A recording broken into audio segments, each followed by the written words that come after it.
Hello everyone, welcome back to the channel. My name is Katie, for those who have for some reason forgotten.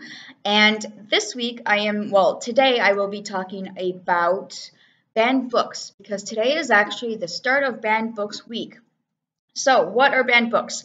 Banned books are kind of self-explanatory, but there are any books in schools and libraries primarily that for one reason or another were removed from the library. So like schools, especially, parents will see the reading list or go into the school library and see books on the shelf that they don't think are appropriate for their kids to read. So then they go to the school board or the teacher or whoever and say, hey, I don't want my child reading this. Can you please remove it from the classroom or library? And from there, it can go one of a few ways. One, it's they talk it out, saying, hey, this is why I have the book on the shelf. This is what I think they can get out of it. However, if you're uncomfortable, we can always substitute it for another book. Sometimes parents are okay with that, but other times they aren't. So then they can file a complaint. I don't know what it is with schools, but with public libraries, it's with, I believe, the board. And then there's usually like a form on the library's website, possibly the school's website as well, school's library's website as well, that you can fill out to either challenge or, to try to ban the book from that institution. And there are different questions, your basic information about the book, why you think it shouldn't be in the school or library anymore, and some other things like that. So they fill out this form, they give it to either the school board or the library head board people, and the board people can go a few ways. So the first way is if they take it off the shelf, that's banning the book. If they don't ban the book, that's just called a challenge. So that's kind of what like Banned Book Week is about, is making sure that people are aware of these books and celebrating the fact that we are able to read whatever we want. It's really popular in libraries, public libraries especially, to highlight these books because we are institutions. We are public institutions, so everyone's available, everyone has the ability, I should say, to check out whatever they want. I mean, it shouldn't be our final decision to police things to that extent. Of course, we have budgets, so in that way we're kind of policing it, but of those books we do have the budget for, people should be able to check out whatever books they want to. So right now I'm actually going to be talking about some of the books that have been challenged. I'll be talking about, going over the top 10 for 2017. It reads right here, the ALA Office of Intellectual Freedom tracked 354 challenges to library and school and university materials in 2017. Of the 416 books challenged or banned in 2017, the top 10 most challenged books are. Now, I don't know why those two numbers are different. One says 354, one says 416.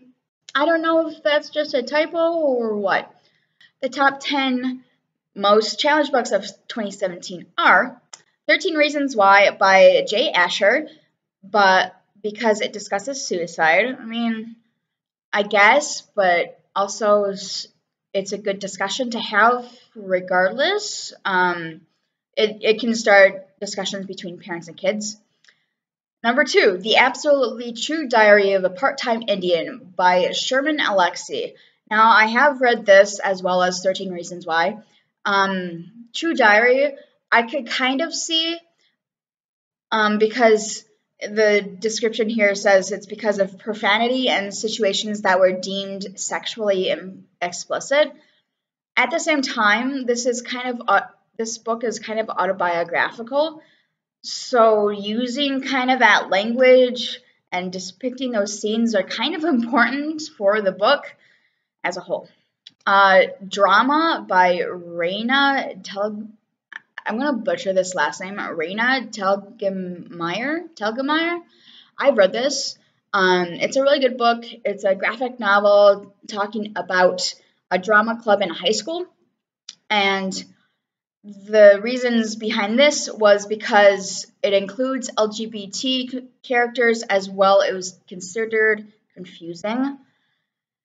I don't get the confusing part. I understand the LGBTQ plus characters, though some people aren't still comfortable with that. I don't know why. I mean, we're so prolific. I don't know if that's the right word. We're in culture, and on YouTube, and you probably know someone on the LGBTQ plus alphabet. But anyways, people still have problems with that.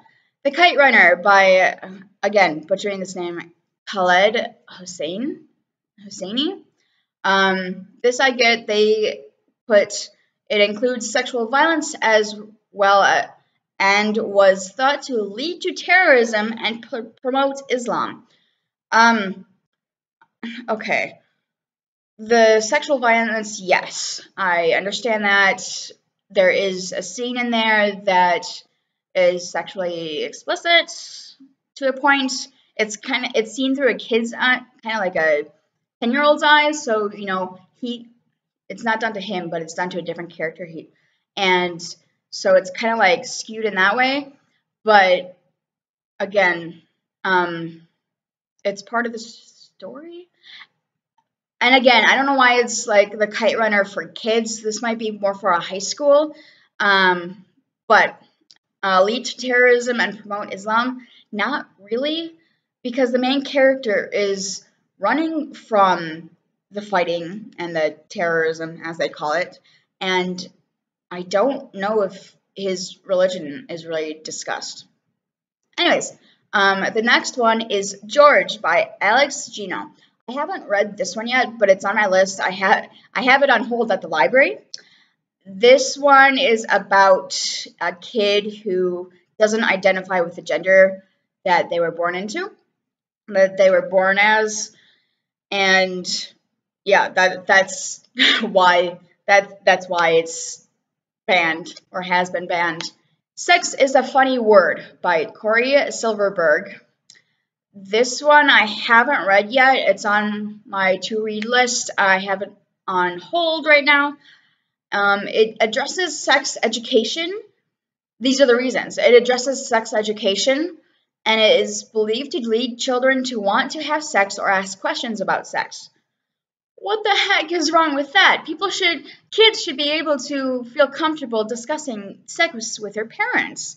I mean, that's kind of the first thing they get is parents. Well, it should be. It should be. Because then they get to health class and, late middle grade, like in the middle grades as well as in high school, and that could be uncomfortable because you're talking with your peers.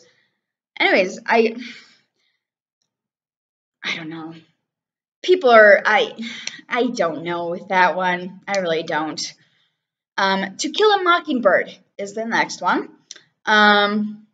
This one was challenged because of violence and its use of the N-word.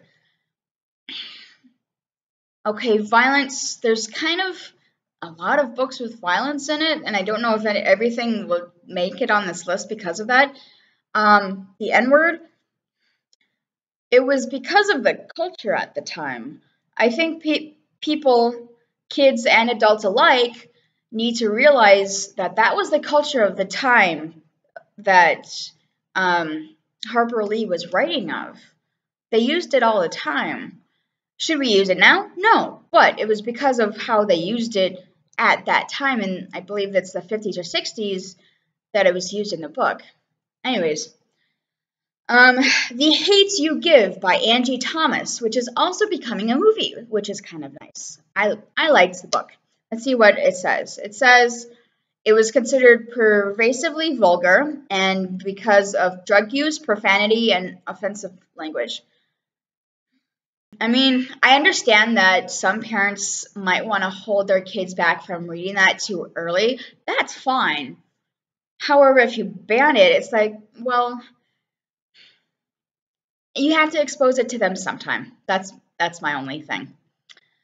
The next one on here is And Tango Makes Three by Peter Parnell and Justin Richardson. I'm sorry.